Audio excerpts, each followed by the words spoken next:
Hi all. നമ്മൾ ഈ പഠിക്കുക, ലേൺ ആൻഡ് ലേണിംഗ്. സാധാരണ ഇതിൽ ഇപ്പോൾ നമുക്ക് ഈ ലേണിംഗ് മെത്തേഡ്സ് അത് പർട്ടിക്കുലർലി ഫോർ ടീച്ചേഴ്സ് ആൻഡ് ട്രെയിനിങ്ങിനാണ്. കാരണം എനിക്ക് എല്ലാ സ്റ്റുഡൻസിനെയും ഒരു പക്ഷേ പോയി പഠിപ്പിക്കാൻ പറ്റിയെന്ന് വരത്തില്ല. അപ്പോൾ ഏതൊക്കെ ടൈപ്പ് ലേണേഴ്സാണുള്ളത്? ഇപ്പോൾ എൻ്റെ ടൈപ്പ് ലേണിംഗ് എന്താണെന്ന് ഞാൻ മനസ്സിലാക്കിയാൽ ആ രീതിയിൽ ഞാൻ ലേൺ ചെയ്യുന്നതോടുകൂടി എനിക്ക് പെട്ടെന്ന് പഠിക്കാൻ പറ്റും. അപ്പോൾ ചില ആൾക്കാർ വിഷ്വൽ ലേണിംഗ് ആണ്. അപ്പോൾ അവർക്ക് എപ്പോഴും പഠിക്കാൻ പറ്റുന്ന ഡയഗ്രാംസ് വേണം, ചാർട്ട് വേണം, ഗ്രാഫ്സ് വേണം, ഫ്ലാഷ് കാർഡ്സ് വേണം. ചിലപ്പോൾ അവർ വിഷ്വലൈസ് ചെയ്ത് അത് റിമെമ്പർ ചെയ്യും. ഓഡിറ്ററി ലേണേഴ്സ് ഉണ്ട്. അവർ കൂടുതലും കേട്ട് പഠിക്കുകയാണ്. അവർക്ക് കേൾക്കുക, നോട്ട് എഴുതിയെടുക്കുക, അത് റിപ്പീറ്റ് ചെയ്യുക. അത് വീണ്ടും ചിലപ്പം മൊബൈലിലൊക്കെ ഇട്ട് റിപ്പീറ്റ് ചെയ്തുകൊണ്ടിരുന്നാൽ വളരെ എളുപ്പമായിരിക്കും. അതുകൂടാതെ കീനസ്തെറ്റിക് ലേണേഴ്സ് ഉണ്ട്. അവർക്കെപ്പോഴും ഹാൻഡ്സ് ഓൺ ആണ്. ടച്ച് ചെയ്ത്, എക്സ്പെരിമെൻറ്റ് ചെയ്ത്, ഫീൽ ചെയ്ത്, അപ്പോൾ ഫിസിക്കലി അതുമായിട്ട് ഇൻറ്ററാക്റ്റ് ചെയ്യണം. ഇനി റീഡ്, റൈറ്റ് ആൻഡ് ലേണിംഗ് ഉണ്ട്. അപ്പോൾ അവിടെ നമുക്ക് വായിച്ച് കേട്ട് നോട്ടെടുത്ത് അപ്പോൾ സമ്മറീസൊക്കെ എഴുതി ഉണ്ടാക്കി ന്യൂമോണിക്സ് ഒക്കെ ഉപയോഗിച്ച് പഠിക്കുന്ന ആൾക്കാരാണ്. ചില ആൾക്കാർക്ക് ഇതൊന്നും ആപ്ലിക്കബിൾ ആയിരിക്കത്തില്ല. Group study. അപ്പോൾ അവർ കുറച്ചുകൂടെ സോഷ്യൽ ലേണേഴ്സാണ്. അപ്പോൾ അവിടെ ഒരു ഗ്രൂപ്പ് സ്റ്റഡിയിൽ പലതും നമുക്ക് സ്വയം മനസ്സിലാകാത്ത ആൾക്കാർ ഗ്രൂപ്പ് സ്റ്റഡിയിലിരിക്കുമ്പോഴത്തേക്കും കോൺസെപ്റ്റ്സ് ഒക്കെ അവർ അങ്ങോട്ടും ഇങ്ങോട്ടും സംസാരിച്ച് കഴിയുമ്പോഴത്തേക്ക് ഈസി ആയിട്ട് പഠിക്കും. ഇനി ഞാനിത് പറയാൻ കാര്യം, എൻ്റെ ലേണിംഗ് മോർ ദാൻ 30 years 30 വർഷത്തിലധികം ഞാൻ യൂണിവേഴ്സിറ്റിയിൽ പഠിച്ച ആളാണ്. അപ്പോൾ എനിക്ക് ഈ പഠിക്കുന്നതും എക്സാം എഴുതുന്നതും ഞാൻ വളരെ ഒരു എൻജോയ് ചെയ്താണ്, ഒരു വളരെ ഹോബി ആയിട്ടാണ് എടുത്തേക്കുന്നത്. എനിക്ക് നിങ്ങൾ എത്ര പേര് ഇത് കേട്ടാൽ വിശ്വസിക്കുന്ന അറിയത്തില്ല. ഞാനും വൈഫും അതുപോലെ ഞങ്ങൾ രണ്ടുപേരും ഒരേ സമയങ്ങളിൽ വീണ്ടും പഠിച്ച് ഒരുപാട് പരീക്ഷകൾ എഴുതി പോയതാണ്. അപ്പം ആ പരീക്ഷകളിലെല്ലാം നമ്മൾ ആ പരീക്ഷ എഴുതുന്നത് തന്നെ സ്ട്രെസ് അടിച്ചിട്ടല്ല, എൻജോയ് ചെയ്തിട്ടാണ്. അപ്പോൾ അതിനകത്തുനിന്ന് ഞങ്ങൾ പഠിച്ചിട്ടുള്ള ആ ഒരു കുറേ രീതികളുണ്ട്. തീർച്ചയായിട്ടും അത് ഇതിനകത്ത് നമുക്ക് പറഞ്ഞു തരാനായിട്ട് പറ്റും. അപ്പോൾ ഇത് നമ്മൾ കൊടുക്കാനായിട്ട് പറ്റുന്ന ടീച്ചേഴ്സിനും ട്രെയിനേഴ്സിനുമാണ്. കാരണം അവർ പഠിപ്പിക്കട്ടെ. കാരണം ഞാൻ മാത്രം പഠിപ്പിച്ച കേരളത്തിലെ എല്ലാ കുട്ടികളിലേക്കും എത്തൂല അത്. അപ്പം നമുക്ക് ഇപ്പോൾ ഇത് ഞാൻ പറഞ്ഞു വരുമ്പോഴത്തേക്കും ടീച്ചിങ് അതേഴ്സ്, ചില കുട്ടികൾ പഠിച്ചിട്ട് മറ്റുള്ളവരെ പഠിപ്പിക്കുമ്പോഴാണ് അവർക്ക് കൂടുതലും ഉൾക്കൊള്ളാനായിട്ട് പഠിക്കുന്നത്, അതിൻ്റെ ആഴങ്ങളിലേക്ക്, കോൺസെപ്റ്റിൻ്റെ ആഴങ്ങളിലേക്കൊക്കെ പോകുന്നത്. അതുപോലെ ഇപ്പോഴത്തെ പഠിത്തത്തിനകത്ത് ഓൺലൈൻ റിസോഴ്സസ് ഉപയോഗിച്ച് നമ്മൾ പഠിക്കാനായിട്ട് പറ്റുന്നുണ്ട്. വീഡിയോ ട്യൂട്ടോറിയൽസും എഡ്യൂക്കേഷണൽ വെബ്സൈറ്റും ഒക്കെ ആയിട്ട്. പിന്നെ അതുപോലെ തന്നെ ചിലപ്പോൾ നമുക്ക് പ്രാക്ടീസ് ടെസ്റ്റുകൾ, ഈ ലേണിങ്ങിനകത്തൊക്കെ വരുന്ന പ്രാക്ടീസ് ടെസ്റ്റുകൾ ചിലപ്പോൾ നമുക്ക് ഓർത്തിരിക്കാനായിട്ട് സഹായിക്കും. പണ്ടൊക്കെ നമ്മൾ ഉപയോഗിച്ച് വരുന്ന ഈ ഫ്ലാഷ് കാർഡ്സ് ഉണ്ട്. ഇപ്പോഴും അത് നമുക്ക് ഹാൻഡ്സ് ഓൺ ആയിട്ട് ചെയ്യാനായിട്ട് പറ്റുന്ന ചില കാര്യങ്ങൾക്ക് വളരെ നല്ലതാണ് ഫ്ലാഷ് കാർഡ്സ് ഉപയോഗിക്കുന്നത്. പിന്നെ അതുപോലെ സ്പേസ്ഡ് റെപ്പറ്റീഷൻ എന്ന് പറയുന്നൊരു മെത്തേഡുണ്ട്. അതുപോലെ നമുക്ക് മെമ്മറി റിട്ടൻഷൻ, ചങ്കിങ് മെത്തേഡ്സ്, അതല്ലെങ്കിൽ നമുക്ക് വളരെ കോംപ്ലക്സ്ഡ് ആയിട്ടുള്ള ഇൻഫർമേഷൻ ചങ്കിങ് മെത്തേഡ്. ഇപ്പം 10 ഡിജിറ്റിൻ്റെ ഒരു നമ്പർ ഓർത്തിരിക്കണമെങ്കിൽ ആദ്യത്തെ 3, പിന്നത്തെ 3, പിന്നത്തെ 4 ഓർത്തിരിക്കാൻ കുറച്ചുകൂടെ എളുപ്പമാണ്. കളർ കോഡിങ് നമുക്ക് പഠിക്കാനായിട്ട് ഉപയോഗിക്കുന്ന ഒരു മെത്തേഡാണ് കളർ കോഡിങ് ഉപയോഗിച്ചിട്ട്. അപ്പോൾ ഇതെല്ലാം ഞാൻ ഈ ഒരു മെത്തേഡുകളെല്ലാം എക്സ്പ്ലെയിൻ ചെയ്യുന്ന ഒരു ഫുൾ വൺ ഡേ വർക്ക്ഷോപ്പിലാണ്. രാവിലെ 9 മണിക്ക് തുടങ്ങി വൈകിട്ട് 5 മണിക്ക് തീരുന്ന ഒരു ഫുൾ ഡേ വർക്ക്ഷോപ്പിലാണ് എനിക്കിത് പഠിപ്പിക്കാനായിട്ട്, ഫുള്ളായിട്ട് പഠിപ്പിക്കാൻ. അതുകൊണ്ട് തന്നെ തീരില്ല, വളരെ ഡെപ്തിൽ പോകേണ്ടതാണ്. പക്ഷേ ഇതുണ്ടെങ്കിൽ വെച്ചാൽ നമുക്ക് ഏത് കുട്ടികളെയും എങ്ങനെ ഈസി ആയിട്ടും ഡിഫറെൻറ്റ് സ്റ്റൈലായിട്ട് പഠിക്കുന്ന കുട്ടികളെ നമുക്ക് പഠിപ്പിക്കാനായിട്ട് പറ്റും. മറ്റൊരു മെത്തേഡാണ് സ്റ്റോറി ടെല്ലിങ്. നമ്മൾ പറയാനുള്ള ആ കാര്യങ്ങൾ മൊത്തം സ്റ്റോറിക്കകത്തോടെ കയറ്റി പറയാം. മെറ്റഫേഴ്സ് ഒക്കെ നമ്മൾ ഉപയോഗിച്ച്, പേഴ്സോണിഫിക്കേഷനൊക്കെ ഉപയോഗിച്ചിട്ട് അവിടെ സ്റ്റോറിക്കകത്തോട്ട് പറയാം. പിന്നെ സെൽഫ് ക്യൂസ് ഉപയോഗിച്ചിട്ട് പറയാൻ പറ്റുന്ന രീതിയിലുണ്ട്. വിഷ്വൽ നോട്ട് ടേക്കിംഗ് ചിലപ്പോൾ നമുക്ക് ഉപയോഗിക്കാം. അതല്ലെങ്കിൽ അനലോഗ് ടൂൾസ് നമുക്ക് പലപ്പോഴും നമുക്ക് ഉപയോഗിക്കാം. അതല്ലെങ്കിൽ ആക്റ്റീവ് ബ്രേക്സ് എടുത്തുകൊണ്ട് നമുക്ക് പഠിപ്പിക്കാം, അല്ലെ കുട്ടികൾക്ക് പഠിക്കാം. കോൺസെപ്റ്റ് മാപ്പിംഗ് നല്ലൊരു മെത്തേഡാണ്. അതുമല്ലേ നമുക്കൊരു പിയർ ടീച്ചിങ്, കൂടെ ഉള്ളവരെ പഠിപ്പിക്കുക. ഇപ്പോൾ നമ്മൾ തന്നെ ക്ലാസ് എടുക്കുമ്പോഴത്തേക്കും തൊട്ടടുത്ത് ആൾക്കാർ എഴുന്നേറ്റ് നിൽക്കാൻ പറയാം. അപ്പോൾ 2 പേര് A and B, എന്നിട്ട് മറ്റേ ആൾ പഠിപ്പിക്കാൻ പറയാം, അങ്ങോട്ടും ഇങ്ങോട്ടും പഠിപ്പിക്കാൻ പറയാം. പെട്ടെന്ന് ആ കോൺസെപ്റ്റ് അവർക്ക് പിന്നെ കോൺസെപ്റ്റിൽ മാപ്പിംഗ് നടത്തി അവർക്ക് പെട്ടെന്ന് അത് പഠിപ്പിച്ചെടുക്കാനായിട്ട് പറ്റും. അതുപോലെ തന്നെ പ്രോബ്ലം സോൾവിങ്. ഒരു പ്രോബ്ലം കൊടുത്തിട്ട് ഈ പ്രോബ്ലം നിങ്ങൾ സോൾവ് ചെയ്തൊരു ഗ്രൂപ്പായിട്ട് കൊടുത്തിട്ട്, ഭയങ്കര കട്ടിയുള്ള പ്രോബ്ലം ആയിരിക്കും. ഇപ്പം ഞാൻ ബില്യണയർ മൈൻഡ് സെറ്റിലൊക്കെ പഠിപ്പിക്കുമ്പോഴത്തേക്കും ദുഷ്കരമായി കിടക്കുന്ന, ആകെ തകർന്ന് തരിപ്പണമായി കിടക്കുന്ന ഒരു കമ്പനീനെ പെട്ടെന്ന് എങ്ങനെയാണ് നമുക്ക് നേരെ തിരിച്ചു കൊണ്ടുവന്ന് വലിയ പ്രോഫിറ്റബിലിറ്റിയിലേക്ക് എങ്ങനെ കൊണ്ടുവരാൻ പറ്റും, അവരെ കൊണ്ട് ചർച്ച ഇടുമ്പോഴത്തേക്ക് അവരുടെ കമ്പനി എങ്ങനെയാണ് രക്ഷപ്പെടുത്തുന്ന അപ്പം തന്നെ അതിനകത്ത് അവർക്ക് അത് സോൾവ് ചെയ്ത് കഴിയുമ്പോഴത്തേക്കും പിന്നെ നമുക്ക് ഈ മെമ്മറി പാലസസ് ഉണ്ടാക്കുന്നത് നല്ലൊരു മെത്തേഡാണ്. എത്ര കൂടിയ കാര്യങ്ങൾ നമുക്ക് ഓർത്തിരിക്കാം. പിന്നെ യൂസ് ഓഫ് ന്യൂമോണിക്സ് നമുക്ക് യൂസ് ചെയ്യാം. മെത്തേഡ് ഓഫ് ലോസി വളരെ നല്ലൊരു മെത്തേഡാണ്. ആക്റ്റീവ് റീകോൾ എന്ന് പറഞ്ഞ മെത്തേഡ് നമുക്ക് ഉപയോഗിക്കാം. ഇനി ഇൻ്റർ റിവെയിൽഡ് പ്രാക്ടീസസ് ഉണ്ട്, അത് നമുക്ക് ഉപയോഗിക്കാം. സെൽഫ് അസസ്മെൻറ്റ് നമുക്ക് ഉപയോഗിക്കാം. പ്രയോറിറ്റൈസേഷൻ വളരെ ഫോക്കസ് ചെയ്തിട്ട് മോസ്റ്റ് ക്രിട്ടിക്കൽ ആയിട്ടുള്ള സംഭവം എടുത്തിട്ട്. പിന്നെ നമുക്കിപ്പോൾ ഒരുപാട് ഡിജിറ്റൽ ടൂൾസ് ഉപയോഗിക്കാനായിട്ടുണ്ട്. പിന്നെ നമുക്ക് ഈ പറഞ്ഞ വലിയ കാര്യങ്ങൾ വീണ്ടും വീണ്ടും നമ്മൾ ഓർത്തിരിക്കാനായിട്ട് വിഷ്വലൈസേഷൻ ടെക്നിക്സ് ഉപയോഗിക്കാൻ പറ്റും. ഏറ്റവും നല്ലത് നമുക്കൊരു ബയോ ഫീഡ്ബാക്ക് മെക്കാനിസം ഉപയോഗിക്കാം. അതല്ലെങ്കിൽ നമ്മൾ ബ്രെയിനിനെ പെട്ടെന്നൊരു സ്റ്റഡി ടൈമിലേക്ക് ആൽഫയിലേക്ക് കൊണ്ടുപോയിട്ട് നമുക്കൊരു 3-4 ടൈംസ് ഒക്കെ നമ്മുടെ സ്റ്റഡി നമുക്ക് എഫിഷ്യൻസി കൂട്ടാം. അപ്പോൾ ഒരു ബൾഗേറിയൻ സയൻറ്റിസ്റ്റിനെ കുറിച്ച് വലിയ സ്റ്റഡി നടത്തിയിട്ടുണ്ട്. പിന്നെ നമുക്ക് ഡിസ്കഷൻ ഗ്രൂപ്പിലേക്ക് കൊണ്ടുപോകാം, അത് സ്റ്റഡി കൂട്ടും. പിന്നെ റിഫ്ലക്ഷൻ ജേണൽസ് നമുക്ക് ചെയ്യാനായിട്ട് പറ്റും. പിന്നെ മൈൻഡ്ഫുൾനെസ് റിലാക്സ് ചെയ്തുകൊണ്ട് പഠിക്കാനായിട്ട് പറ്റുന്നത്, ഗോൾ ഓറിയൻറ്റഡ് സ്റ്റഡി. ഓക്കെ, പിന്നെ ആക്റ്റീവ് ലിസണിങ് നമ്മൾ ചെയ്യുമ്പോഴത്തേക്കും വളരെ ആക്റ്റീവ് ലിസണിങ് ആയിട്ട്, അപ്പോൾ പ്രത്യേകിച്ച് ലെക്ചേഴ്സൊക്കെ എടുക്കുമ്പോഴത്തേക്കും ക്ലാസ്സൊക്കെ അറ്റൻഡ് ചെയ്യുമ്പോൾ. പിന്നെ മൾട്ടിപ്പിൾ റിസോഴ്സസ് ഒരേ സമയത്ത് നമുക്ക് ഉപയോഗിക്കാനായിട്ട് പറ്റുക.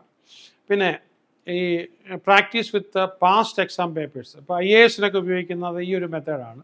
പാസ്റ്റ് എക്സാംസ് എല്ലാം എഴുതി ക്ലിയർ ആയിട്ട്. പിന്നെ ഫീഡ്ബാക്ക് ഇൻകോർപ്പറേഷൻ മെത്തേഡുണ്ട്, അത് നമുക്ക് ചെയ്തു പോകാം. പീർ റിവ്യൂ വെച്ചിട്ട് ചെയ്യാനായിട്ട് നമുക്ക് പറ്റുന്നുണ്ട്. അതല്ലെങ്കിൽ നമുക്ക് സ്റ്റേ ഓർഗനൈസ്ഡ് ആയിട്ട് നമുക്ക് പോകാനായിട്ട് പറ്റുക. ഇപ്പോൾ ഹെൽത്തി ലൈഫ് സ്റ്റൈലിലേക്ക് നമുക്ക് പോകാനായിട്ട് പറ്റും. അപ്പോൾ അത് നമുക്ക് ഉപയോഗിക്കാനായിട്ട് പറ്റും.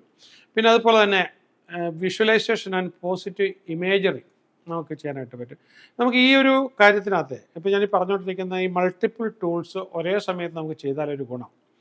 അപ്പം എനിക്കൊരു കാര്യത്തിൽ എനിക്ക് ഇതായിട്ട് പറയാൻ പറ്റും, ഗ്യാരണ്ടി ആയിട്ട് പറയാൻ പറ്റും. ഞാനിപ്പം പറഞ്ഞില്ല, ഞാനൊരു മോർ ദാൻ 30 ഇയേഴ്സ് ഞാൻ യൂണിവേഴ്സിറ്റിയിൽ മാത്രം വിവിധ കോഴ്സുകൾ പഠിച്ചു.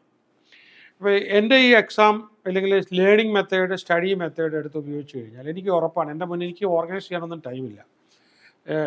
ഏത് ബാക്ക് പേപ്പേഴ്സോ ഏത് ബിടെക്കോ ഏതും തോറ്റു കിടക്കുന്ന കുട്ടികളെ എൻ്റെ മുന്നിൽ കൊണ്ടിരുത്തിയാൽ ഒരു ദിവസത്തെ ട്രെയിനിങ്ങിനകത്തോടെ ഏത് പേപ്പേഴ്സും ഞാൻ പാസ്സാക്കി കൊടുക്കാം. വളരെ ഈസി ആയിട്ട് ആ മെത്തേഡ്, ആ സ്റ്റഡിയുടെ മെത്തേഡ്, അവരുടെ ഒരു പേഴ്സണാലിറ്റി ട്രെയ്റ്റ്സ് നോക്കിയിട്ട് അവർക്ക് യോജിക്കുന്ന രീതിയിലുള്ള സ്റ്റഡി മെത്തേഡിലേക്ക് അവർ പോയില്ല എന്നുള്ളത് മാത്രമേ ഉള്ളൂ. അല്ലാതെ അവർ ബുദ്ധിപരമായിട്ട് മോശമായിട്ടുള്ള ആൾക്കാരല്ല. പിന്നെ അതുപോലെ തന്നെ നമുക്ക് വേറൊരിത് റിലേറ്റ് ടു റിയൽ ലൈഫ് സിനാരിയോയിലേക്ക് നമുക്ക് വേണമെങ്കിൽ ഉപയോഗിക്കാം. അതല്ലെങ്കിൽ പിയർ ടീച്ചിങ്ങിലേക്ക് നമുക്ക് വേണേൽ കൊണ്ടുപോകാം. പിന്നെ യൂസിങ് ഓൺലൈൻ ഫോറംസ്, അതിപ്പോൾ വളരെ ഇതായിട്ട് വന്നിട്ടുണ്ട്. ടൈംഡ് പ്രാക്ടീസസ്, നേരത്തെ ഞാൻ പറഞ്ഞു. സ്റ്റിക്കി നോട്ട്സ് നിങ്ങളൊക്കെ എനിക്ക് തോന്നുന്നു ഉപയോഗിക്കുന്നുണ്ടായിരിക്കും. മൈൻഡ്ഫുൾ റീഡിങ് നല്ലൊരു മെത്തേഡാണ്, ഓർത്തിരിക്കുന്നത് നമുക്ക് സമയത്ത് എഴുതാനും പറ്റും. പിന്നെ ഈ ബ്രേക്ക് ഡൗൺ കോംപ്ലക്സ് കോൺസെപ്റ്റ്സ്, അതിനെ നമ്മൾ ചങ്ക് ചെയ്തിട്ട് ബ്രേക്ക് ഡൗൺ ആക്കിയിട്ട് നമുക്ക് കൃത്യമായിട്ട് അതിനെ അപ്ലൈ ചെയ്യാനായിട്ട് പറ്റും. പിന്നെ നമ്മൾ പഠിച്ചുകൊണ്ടിരിക്കുമ്പോഴത്തേക്കും ഓരോ മൈൽ സ്റ്റോൺസ് കഴിയുമ്പോഴത്തേക്കും സെലിബ്രേറ്റ് മൈൽ സ്റ്റോൺസ് കുറച്ചുകൂടെ നമുക്ക് ഓർത്തിരിക്കാനായിട്ട് പറ്റും. പിന്നെ മെൻ്റൽ റിവ്യൂ നമുക്ക് എടുക്കാനായിട്ട് പറ്റും. പിന്നെ ഇതിനൊക്കെ ഒരു ഫ്ലെക്സിബിലിറ്റി വേണം നമ്മൾ ചെയ്യുന്നതിന്, ഒരു റിജിഡായിട്ട് നമ്മൾ ചെയ്തുകൊണ്ടിരിക്കത്തില്ല. പിന്നെ നമുക്കൊരു കാര്യം എന്ന് വെച്ചാൽ പിയർ അക്കൗണ്ടബിലിറ്റി. ഞങ്ങൾ നേരത്തെ ഒരു അക്കൗണ്ടബിലിറ്റി 120 പുസ്തകം 6 പേര് കൂടി ഒരു മാസം കൊണ്ട് തീർക്കുക എന്നൊക്കെ പറഞ്ഞുള്ള രീതിയിലൊക്കെ ലിറ്ററേച്ചറൊക്കെ MA ലിറ്ററേച്ചറൊക്കെ എഴുതുമ്പോൾ നമ്മൾ ചെയ്തിട്ടുണ്ട്. അപ്പോൾ അവിടെ പിയർ അക്കൗണ്ടബിലിറ്റി. അതുപോലെ തന്നെ ഈ മെമ്മറി ടെക്നിക്സ് ഒരുപാടുണ്ട്. ഒരു മെത്തേഡല്ല, പല മെമ്മറി ടെക്നിക്സ്. പ്രധാനമായിട്ടും മെത്തേഡ് ഓഫ് ലോസി വളരെ നമുക്കൊരു 100 കൂട്ടം കാര്യങ്ങൾ ഓർത്തിരിക്കണമെങ്കിൽ നമുക്ക് അറ്റസ്റ്റ് ഓർത്തിരുന്നിട്ട് അതിനെ നമുക്ക് നമുക്ക് തുടച്ച് കളഞ്ഞിട്ട് പിറ്റേ ദിവസം അടുത്ത മെമ്മറി അവിടെ കയറ്റിയിടാം. പിന്നെ സ്റ്റഡി എൻവയറമെൻറ്റ് നമുക്ക് വളരെ കംഫർട്ടബിളായിട്ട് ക്രിയേറ്റ് ചെയ്യുന്ന മെത്തേഡുണ്ട്.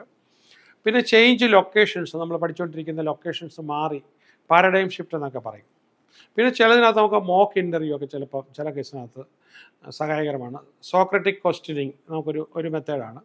ഇങ്ങനെ ഒരുപാട് വിഷ്വൽ ടൈം ലൈൻ നല്ലൊരു മെത്തേഡാണ്. യൂസ് മെറ്റഫേഴ്സ്, അനാലജീസ് ഒക്കെ നമ്മൾ.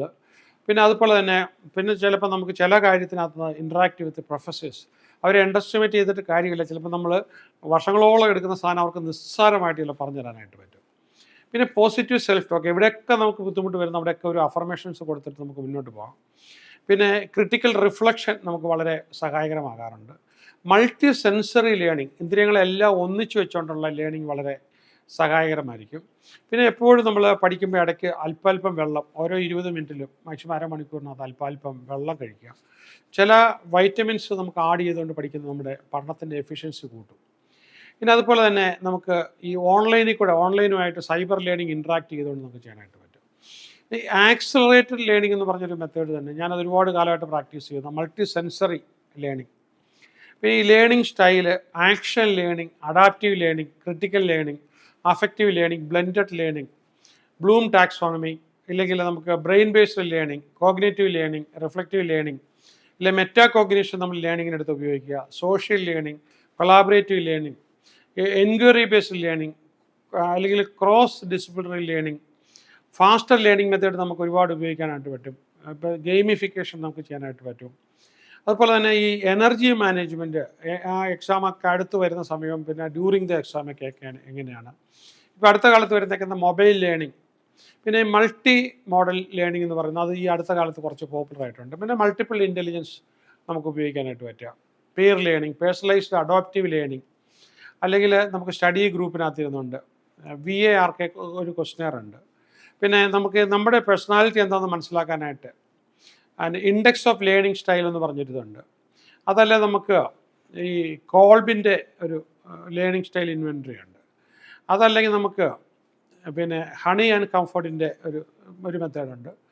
അതല്ലെങ്കിൽ MBTI മെത്തേഡ് നമുക്കെടുത്ത് ഉപയോഗിക്കാം. അതല്ലെങ്കിൽ ഗ്രിഗോർക്കിൻ്റെ മെത്തേഡുണ്ട്, അത് നമുക്ക് ഉപയോഗിക്കാം. അല്ലെങ്കിൽ ഡൺ ആൻഡ് ഡങ്കിൻ്റെ മെത്തേഡുണ്ട്, അല്ലെങ്കിൽ ഹണികോംബ് മെത്തേഡുണ്ട്. അതല്ലെങ്കിൽ ബർണീസ് മക്കാർത്തിയുടെ പിന്നെ ഇതാണ് 4MAT എന്ന് പറഞ്ഞൊരു സിസ്റ്റമുണ്ട്. അപ്പോൾ ആ സിസ്റ്റം നമുക്ക് ഉപയോഗിക്കാം. ഇങ്ങനെ നമുക്ക് വിവിധ കോൺസെപ്റ്റുകൾ ഉപയോഗിച്ചുകൊണ്ട് ചെയ്യാം. അപ്പം ഇത് മാത്രമല്ല, ഇതിപ്പം ഞാൻ ലേണിംഗ് മെത്തേഡുകളെക്കുറിച്ച്, ഇനി എക്സാം എഴുതുന്നതിനെക്കുറിച്ച്, എക്സാം എഴുതുമ്പോൾ നമ്മൾ ഉപയോഗിക്കേണ്ട മെത്തേഡുകളും സിസ്റ്റത്തെക്കുറിച്ചും ഒക്കെ വിശദമായി നമ്മൾ പറയേണ്ടതുണ്ട്. അപ്പോൾ ശരിക്കും പറഞ്ഞാൽ നമ്മൾ കുറേ എക്സാമിനൊന്ന് ഡീകോഡ് ചെയ്ത ഏത് എക്സാമിനും നമുക്ക് ഡിഫീറ്റ് ചെയ്യാം എന്ന് പറഞ്ഞാൽ എവിടെ നമുക്ക് വിജയിക്കാനായിട്ട് പറ്റും. ഇതെല്ലാം കൂടെ ഒരു 1 ഡേ വർക്ക്ഷോപ്പായിട്ടാണ് ഞാൻ ടാർഗറ്റഡ് ഗ്രൂപ്പ് എന്ന് പറഞ്ഞു കഴിഞ്ഞാൽ വേറെ പഠിക്കാനുള്ള കുട്ടികൾ അതിൽ വരണ്ട. ഞാൻ പ്രതീക്ഷിക്കുന്നത് പർട്ടിക്കുലർലി ടീച്ചേഴ്സ് ഏത് ലെവലിലുള്ളതാണെങ്കിലും ശരി, ടീച്ചേഴ്സ് ആൻഡ് ട്രെയിനേഴ്സ്, ഈ ആൾക്കാരായിരിക്കും. ഒരുപക്ഷെ എനിക്ക് തോന്നുന്നത് റിസർച്ചേഴ്സിനും ഗുണപ്പെടാം. പിന്നെ റിസർച്ചേഴ്സ് പെട്ടെന്ന് റിസർച്ച് പ്രോജക്റ്റ് തീർക്കാനാണെങ്കിൽ അവർക്കൊരു പക്ഷേ എനിക്ക് സെപ്പറേറ്റ് ആയിട്ട് കുറച്ച് തരാൻ പറ്റും. ആക്ച്വലി നമ്മൾ ഇന്നത്തെ ഒരു സൈബർ ലേണിംഗ് നിൽക്കുമ്പോൾ ഈ റിസർച്ചിനൊന്നും നമ്മൾ 3 വർഷം 5 വർഷം ഒന്നും എടുക്കേണ്ട കാര്യമില്ല. ഞാനും ഈ പറഞ്ഞതുപോലെ ഏതാണ്ട് നിയർലി 5 ഇയേഴ്സ് എടുത്തു എൻ്റെ PhD കംപ്ലീറ്റ് ചെയ്യാനായിട്ട്. ഞാനത് പിന്നെ അതെല്ലാം പബ്ലിഷ് ചെയ്തതിന് ശേഷം വീണ്ടും ഞാൻ 5 ഇയേഴ്സ് എടുത്തു എൻ്റെ പോസ്റ്റ് ഡോക്ടറിൽ തീരാനായിട്ട്. അപ്പോൾ ആക്ച്വലി അന്നത്തെ കാലത്ത് അത് ഓക്കെ ആയിരുന്നു. പക്ഷേ ഇന്നത്തെ കാലത്ത് നമുക്ക് അത്രയൊന്നും ആവശ്യമില്ല. മെത്തഡോളജി ആരെങ്കിലും പഠിപ്പിച്ച് തരുവാണെങ്കിൽ നമുക്കൊരു 6 മാസം 1 വർഷം മോർ ദാൻ സഫീഷ്യൻ്റ് ആണ് കറക്റ്റായിട്ട് ചെയ്യാൻ. അപ്പോൾ ഒരുപാട് പേര് ആ മെത്തേഡ് അറിയാത്തത് കൊണ്ട് PhDയിൽ സ്റ്റക്കായി കിടക്കുന്നുണ്ട്. അതുപോലെ തന്നെ IAS പോലുള്ള എക്സാമിനേഷൻ നമുക്കത് വായിച്ച് നമുക്കതായിട്ട് അത് എന്താണോ എക്സാമിനർ എക്സ്പെക്റ്റ് ചെയ്യുന്നതെന്ന് മനസ്സിലാക്കിയിട്ട് ആ രീതിയിൽ നമുക്ക് എഴുതുക. അല്ലെങ്കിൽ PSCയുടെ ഒക്കെ ഒരു ഹയർ ലെവലിലുള്ള ഹയർ ലെവലിലുള്ള എക്സാമിന് വേണ്ടിയിട്ട് നമുക്കിത് ഒത്തിരി ഉപയോഗിക്കാനായിട്ട് പറ്റും. പക്ഷേ അവിടെ എനിക്ക് തോന്നുന്ന സ്റ്റുഡൻസ് വരുന്ന കഴിഞ്ഞ് ഞാൻ കുറച്ചുകൂടെ അപ്രീഷിയേറ്റ് ചെയ്യുന്നത് ബെറ്റർ ടീച്ചേഴ്സ് ആൻഡ് ട്രെയിനേഴ്സ്, അവർക്കാണെങ്കിൽ ഇത് കുറച്ചുകൂടെ കൂടുതൽ അവർക്ക്, കാരണം വെച്ചാൽ ഇത് കഴിഞ്ഞ് ഫോളോ അപ്പിനോ അവരുമായിട്ട് 1 to 1 ഒന്നും ഇരിക്കാൻ എനിക്ക് ടൈം കിട്ടാനായിട്ട് സാധ്യത തീരെയില്ല. അതുകൊണ്ട് ഞാൻ അപ്രീഷിയേറ്റ് ചെയ്യുന്നത് ടീച്ചേഴ്സിനാണ്. പ്രത്യേകിച്ച് എനിക്കൊരു ഒരു സെറ്റ് ഓഫ് ബുക്സ് തന്നെയുണ്ട്. ഞാൻ 9 ബുക്കിൻ്റെ ഒരു ഗ്ലോബൽ സ്കോളർ എന്ന് പറഞ്ഞൊരു സെറ്റ് ഓഫ് ബുക്സ് തന്നെയുണ്ട്. അത് ശരിക്കും പറഞ്ഞാൽ ടീച്ചേഴ്സിന് ഉപയോഗിക്കാൻ വേണ്ടിയിട്ടാണ് ഞാൻ ഇറക്കിയത്. ടീച്ചേഴ്സ് അതിനെക്കുറിച്ച് അത് കാര്യമായിട്ട് അറിഞ്ഞിട്ടില്ല എന്ന് തോന്നുന്നു. അറിഞ്ഞിട്ട് ഓരോരുത്തരും വന്ന് സ്കൂളിൽ നിന്നൊക്കെ വന്ന് ഇത് വാങ്ങിക്കുന്നുണ്ട്, സെറ്റ് ഓഫ് ബുക്കായിട്ട് വാങ്ങിക്കുന്നുണ്ട്. പക്ഷേ അത് മുഴുവനും അതിൻ്റെ റിയൽ പർപ്പസ് നടക്കുന്നുണ്ടെങ്കിൽ അത് ആ ടീച്ചേഴ്സിലേക്ക് എത്തിച്ചേരണം. ടീച്ചേഴ്സിലേക്ക് എനിക്ക് തോന്നുന്നു അതിൽ ഓരോ ബുക്കും വെച്ച് വേണം ടീച്ചേഴ്സിന് വർക്ക്ഷോപ്സും ഒക്കെ നടത്താമെന്നാണ്. എനിവേ നമുക്കിപ്പം ഈ ഒരു പ്രോഗ്രാം ഇത് കൂടെ എനിക്ക് നടത്താനായിട്ട് പറ്റത്തില്ല, വൺസ് ഇൻ എ വൈൽ മാത്രമേ നടത്താൻ പറ്റുള്ളൂ. ഇപ്പോൾ വരാൻ പോകുന്ന പ്രോഗ്രാം അപ്പം ഇത് എൻ്റെ കയ്യിൽ നിന്ന് പഠിച്ചതിന് ശേഷം ഈ പേപ്പേഴ്സ് തോറ്റ് കിടക്കുന്ന, എനിക്കറിയില്ല ഇതിനകത്ത് കാണുന്ന ആൾക്കാർ എഞ്ചിനീയറിംഗ് കോളേജിലെ അധ്യാപകരോ അതല്ലെങ്കിൽ ഈ പ്രൊഫഷണൽ ടീച്ചിങ് കൊടുക്കുന്ന ആൾക്കാരോ ഇങ്ങനെയൊക്കെയുള്ള ആൾക്കാർക്ക് ഏത് പേപ്പറും ഇങ്ങനെ തന്നെ ഒരു ടാസ്ക് എടുക്കാം, ഏത് പേപ്പറും തോറ്റു കിടക്കുന്ന ആൾക്കാരെ വിജയിപ്പിക്കുന്നതിന് വേണ്ടിയിട്ട്. കാരണം ഞാൻ അതിന് വേണ്ടിയിട്ട് യത്നം എടുക്കുന്ന ആൾക്കാർക്ക് ഒരു ട്രെയിനിങ് തരാനാണ് ഞാൻ ആഗ്രഹിക്കുന്നത്. ഓഫ് കോഴ്സ് ട്രെയിനേഴ്സിനും വരാം, ഈ മേഖലയിൽ വർക്ക് ചെയ്യാനായിട്ട് ആഗ്രഹിക്കുന്ന ട്രെയിനേഴ്സിന് ക്ലാസ് എടുക്കാനും എനിക്ക് താല്പര്യമാണ്. അപ്പോൾ ഒരു 1 ഡേ ഫുൾ ഇതിനു വേണ്ടി മാറ്റി വെക്കുക. രാവിലെ ഒരു മോർണിംഗ് ടു 5 o'clock വരെ നമുക്കൊരു നീണ്ടൊരു പ്രോഗ്രാമായിട്ട് വെക്കാം. ഇതിൽ കാണുന്ന നമ്പറിൽ തന്നെ നിങ്ങൾ ബന്ധപ്പെട്ട് എത്രയും പെട്ടെന്ന് നിങ്ങൾക്ക് വരാൻ പറ്റുന്ന ഉറപ്പ് വരുത്താം. All the best.